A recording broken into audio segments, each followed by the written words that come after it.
if all the world is going to be under one government at some point, then it really does need to be an American one because it's the only one that provides you with all the freedoms necessary to live your life however the heck you want to. Now, say what you want about the tax code, that's up for debate, but currently in the Constitution, it is the best one on the planet. So personally, I want to live somewhere where I'm allowed to be whoever I want to be, and the government's not allowed to tell me what I can and can't do. Okay, I want to be able to defend myself. I want to be able to defend my family. I want to be able to live my life however I see fit. And currently, America is the only one that actually allows me to do that. It allows me to say whatever I want. It allows me to do whatever I want. And capitalism specifically, which is absolutely fucking awesome, also allows me to do whatever I want to because I'm not stuck to one career field because it's the one that my parents did, right? Like, I'm not stuck in one class of society because it's the one I was born into. It's not like I was lucky enough to be born into a rich family or anything like that. You could start at the bottom and become rich. I mean, the owner of Starbucks lived on like welfare or something with his parents when he was a kid, and now he's a multi-billionaire, and that's directly because of capitalism. And the only one that and so, yeah, America is absolutely the best country. And so here's the thing. I chose a risk board as the background of this because I really like playing Risk. And every time that I play Risk, which if you don't know what it is, then have you been living under a rock? I mean, come on. It's a board game of global domination. I mean, there's a app on your phone now. There's games on the internet. Like there's even like multiple variations where they add in like shipping routes and stuff like that, and then they can change the map where it's not this globe. Like you could do Pangea domination. Anyway, every time that I play Risk, I always choose the American continent. Why? Because I am a proud patriot, and some people would tell you Australia is actually the best one to pick. They're wrong, okay? There's one way in and one way out, sure, but that's fine. It doesn't matter. If you play, like I said, if you play the shipping routes, there's more than one way in, so they're wrong. America's the best one, damn it, every single time. And whenever I'm trying to take over America, the three things that you really need to have are Alaska, Greenland, and Central America, okay? So in this case, in the real world, it would be Greenland, it would be, well, let's call it Canada, and it would be Mexico. Yeah! And currently with the U.S.-Mexico-Canada Treaty Trade Organization thing that we have going on right now, it is the first steps to the American expansion across the Northern American continent. It is going to be one nation. It needs to be one nation. Listen. Take this entire Western Hemisphere, okay? It is North America, it is Central America, and it is South America, okay? That is already real in this world. Think about what that means, okay? We really just need to solidify it. We need to bring everything under one banner, figure out how it's going to work in terms of, like, the Congress and the Senate and stuff like that. We might have to split some up depending on how big these places are. But, either way, I mean, there's going to be a lot of litigation. Sure, it's going to be a lot of work, but it really will ultimately benefit everybody else. So I wanted to talk about the American Expansion Imperialism Project. I want to talk about this topic because it is my favorite topic. I'm America all the way. If America was to fight the world in a giant kinetic war, America would win. Flat out, and it's not even close.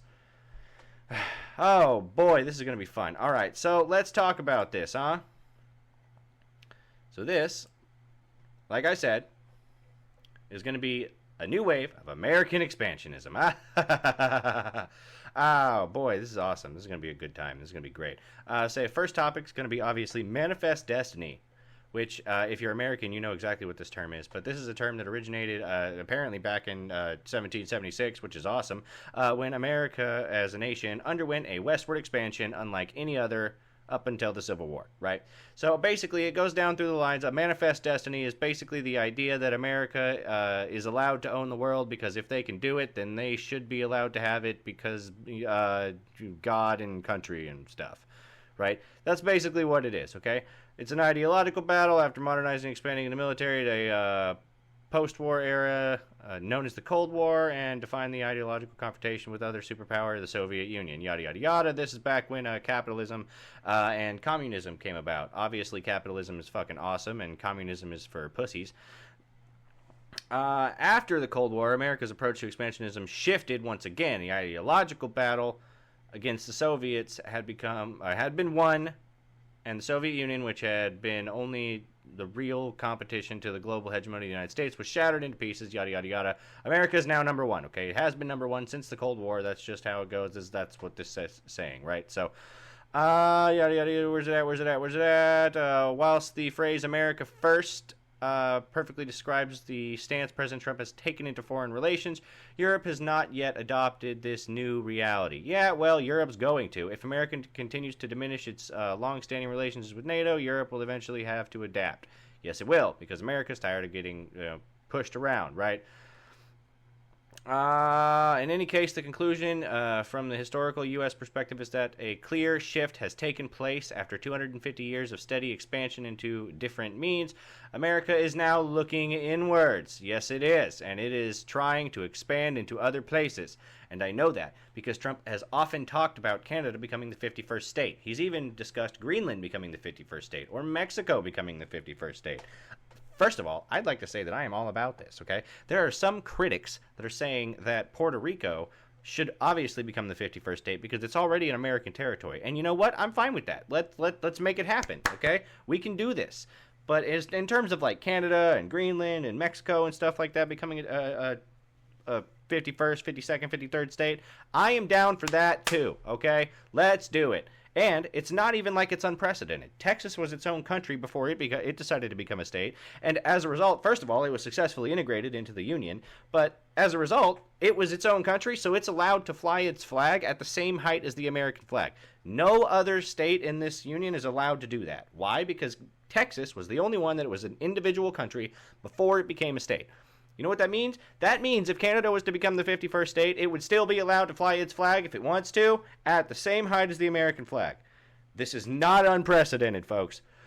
We can do this. The last thing that I wanted to cover is this video by Money and Geopolitics.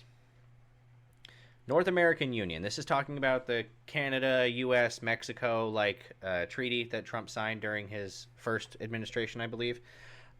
So let's see what we got here. We are stronger and better when we work together, the three of us.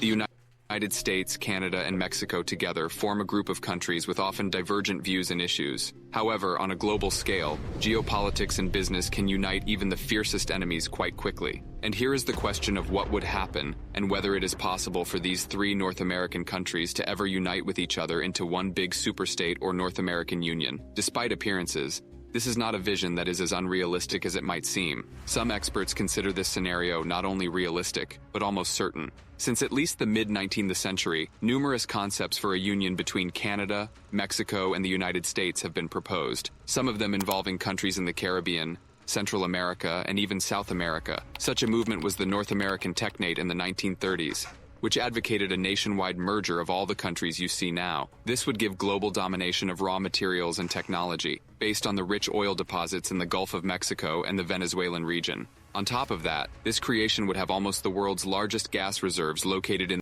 Yeah, like I said, I think about all of this as like one giant game of Risk, right? So the more natural resources that America can acquire, the more strategic locations that they can acquire, the better, right? Like American expansionism all the fucking way. The U.S. and Canada. But that's just a short list of what this union would have at its disposal. A hypothetical unification of all of North America, including Mexico, the U.S., and Canada, would create the most powerful country in the world. Also Greenland, and yeah, no, absolutely. It would create a bigger, most powerful nation in the world, because America is already the most powerful nation in the world. But if it were to gain these other things, it would just be even larger.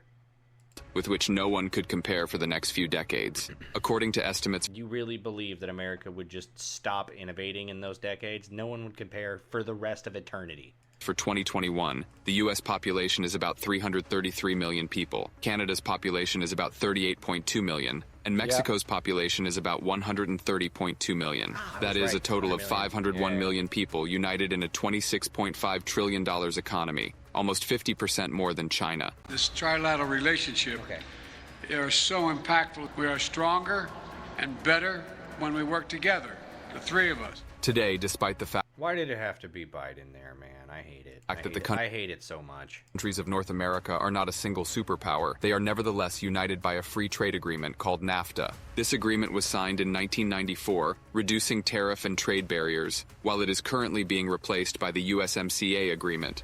Yeah, Big Daddy Trump fixed it. Military, economic, and population rivalry between the United States and China may significantly deepen North American cooperation in the near future, but much also depends on Mexico, whose favor is also increasingly sought by China. That's why I decided to check for you in this episode. This is why Mexico also needs to become a member of the United States. You see, everything on the screen right here needs to be blue that says United States of America. Everything. Even this little bit up here that it belongs to Greenland, right?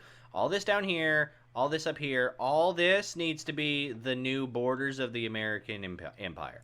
How realistic in the near future is the plan to create a North American Union, similar to the one in Europe? Is it possible to create a new American superstate? How the relations between these countries and their cooperation... I think it definitely is possible, especially how interweaved the economies are already and how integrated they are toward each other anyway in terms of like trade and stuff.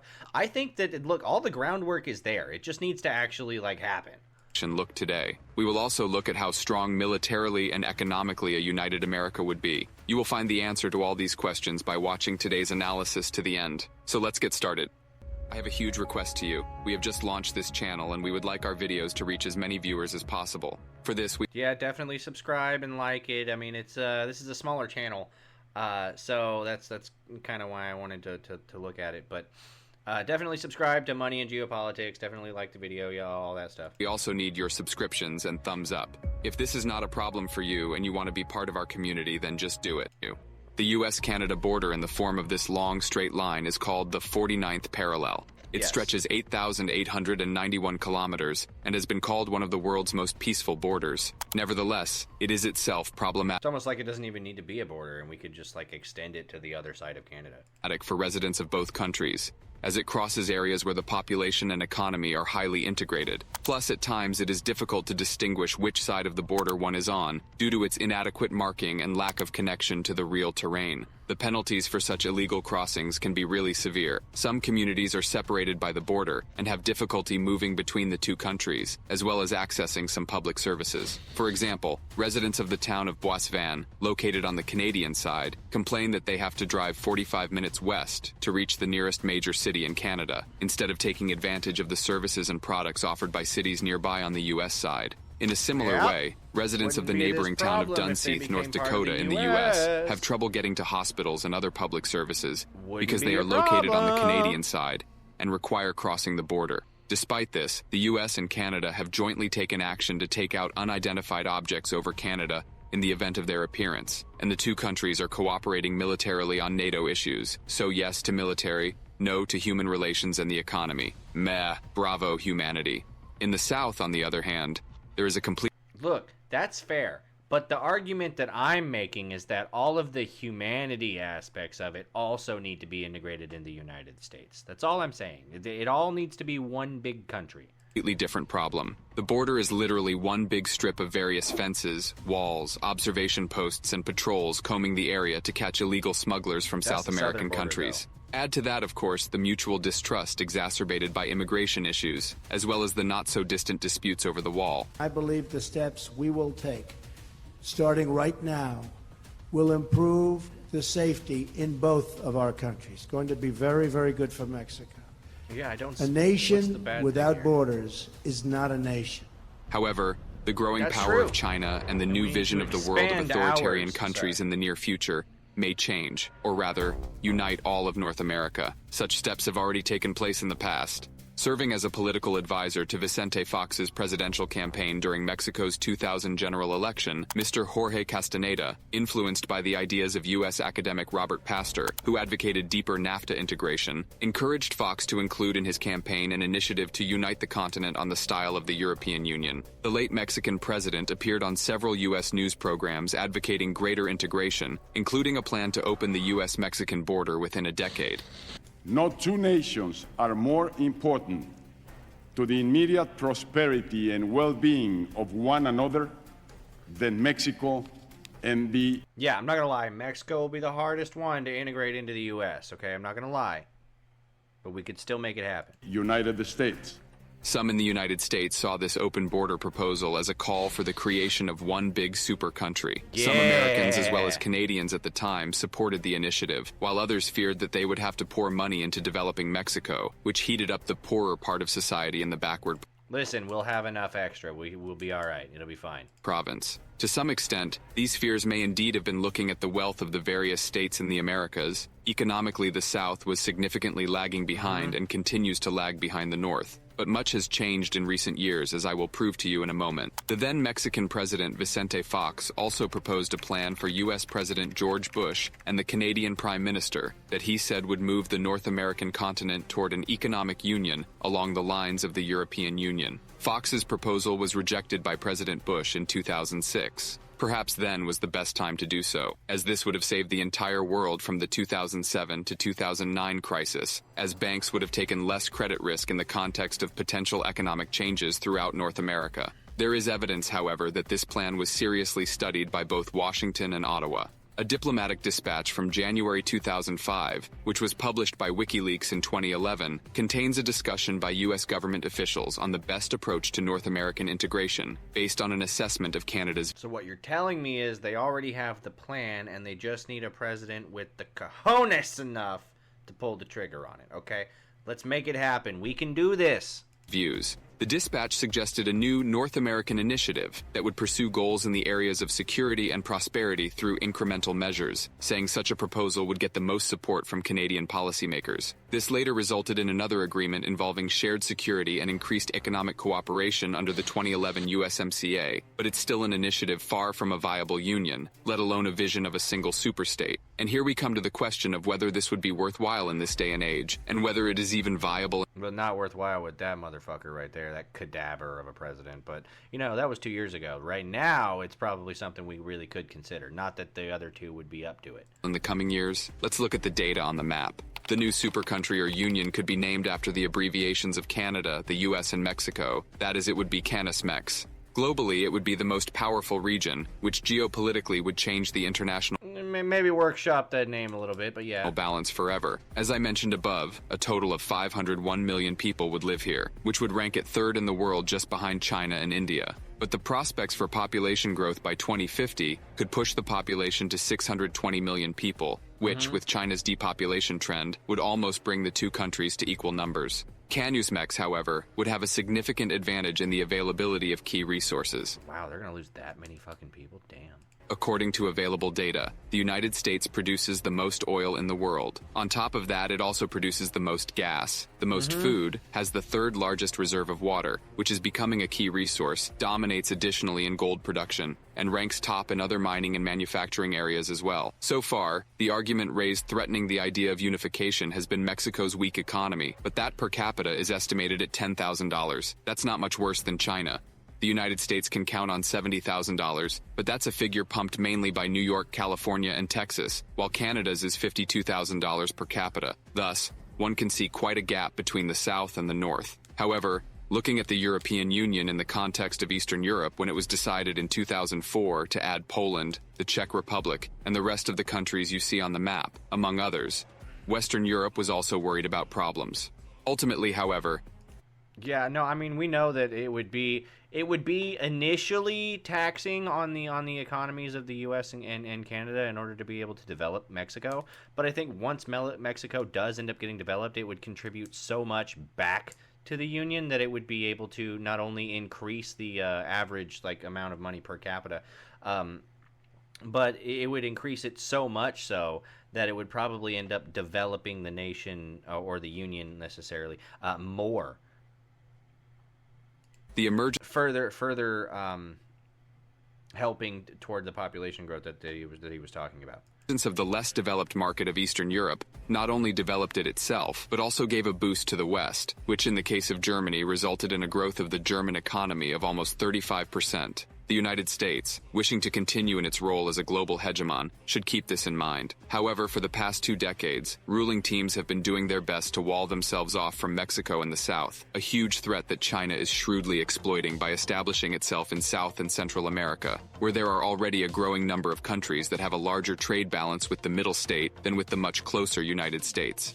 So the gigantic riches that lie beneath Canada and the U.S. would easily make it possible to cover the costs of bringing less developed Mexico into CanadaMex. But it would be harder to explain this to voters and people who are also mired in poverty in the states. According to data released by the United States Census Bureau in 2020, the poverty rate in the U.S. was 9.1%, meaning that about 29 million people lived in poverty. However, also taking into account people who are simply poor, these figures are severely underestimated. Only 50% of Americans can actually afford a good standard of living, such as we observe on Instagram. Joe Biden continued the strategy of then-President Donald Trump. Well, according to the new regulations proposed by Biden, the United States would generally deny asylum to migrants who show up at the southern U.S. border without first seeking protection in the country they are. It's not that we're necessarily denying asylum. We're just making them wait in Mexico until we figure out whether or not we're going to approve it. Passing through.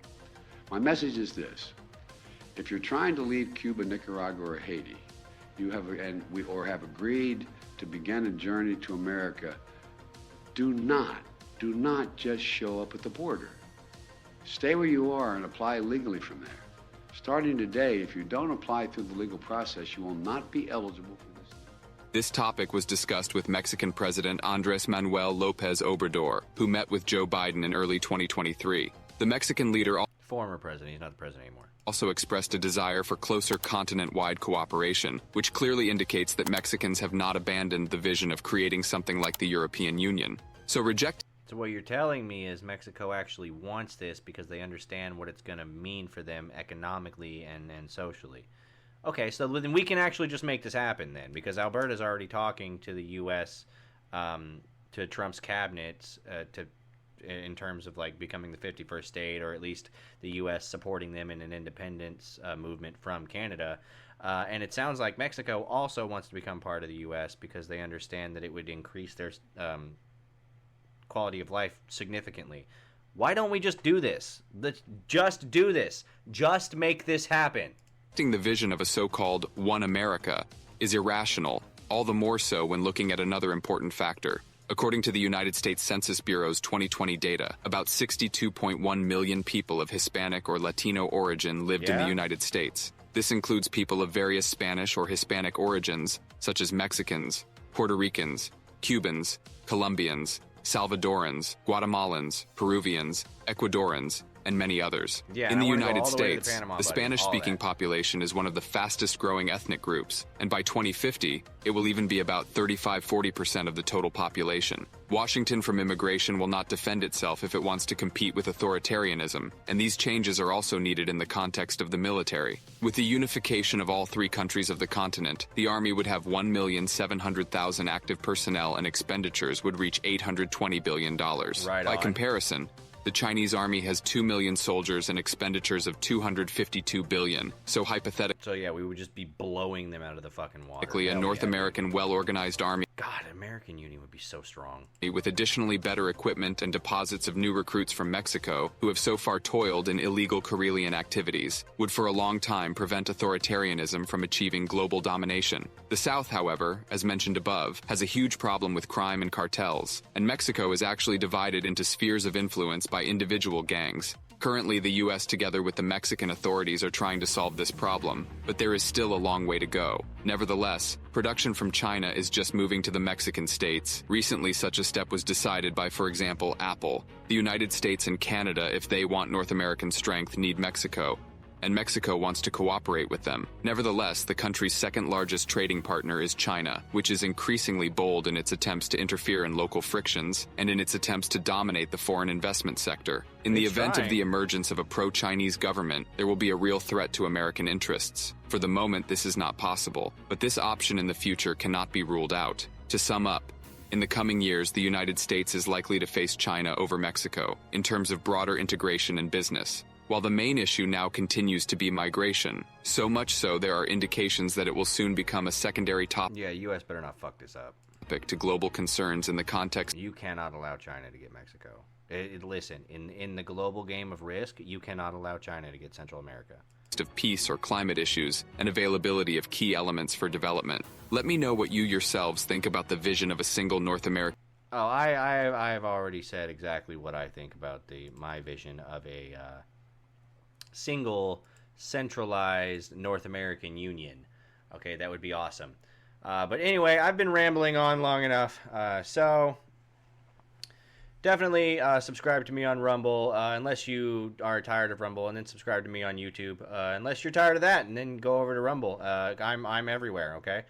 Follow me on X because I make based opinions, and I am a cool person to hang out with and talk to. So I will see you guys next week. Bye!